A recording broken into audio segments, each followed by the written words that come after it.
Здравствуйте. Здравствуйте.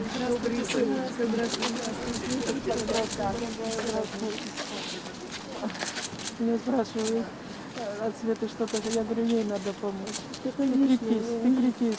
Ты сам. Вам мне помочь. Не надо мне помогать. Я сама. Привет, Олечка, привет.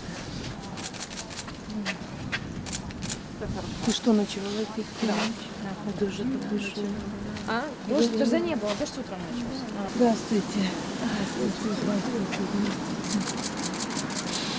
Очень рада вас видеть. Рада. Вас поддерживаю.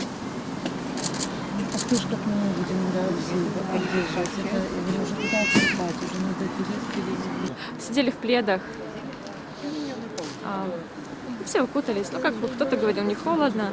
Я сидела в пледе, мне было немножко прохладно. Но не сильно замерзла. И к утру часа, наверное, 1,5-2 я поспала. Вот сейчас здесь родители потом приехали. Дальше держим голодовку.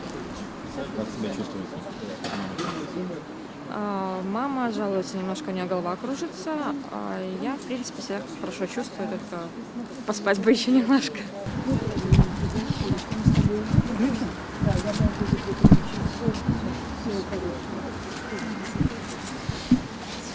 Это люди, которые были рядом с Сергеем Тихановским, когда это все произошло. А их сейчас осуждают по одной статье.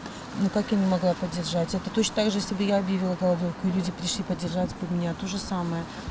Я же не могу оставить. Понимаете, когда я говорю, что про Сергея Тихановского, я не имею в виду его одного. Я имею в виду всех политзаключенных, которые сейчас находятся там и по этому делу, которые были потом и наши администраторы телеграм-каналов, которых забрали. Ну как я могла остаться в стороне? Ну вы что? Дело в том, что я знал о происходящем, то, что родители приехали поддержать Дмитрия, и я просто проходил мимо.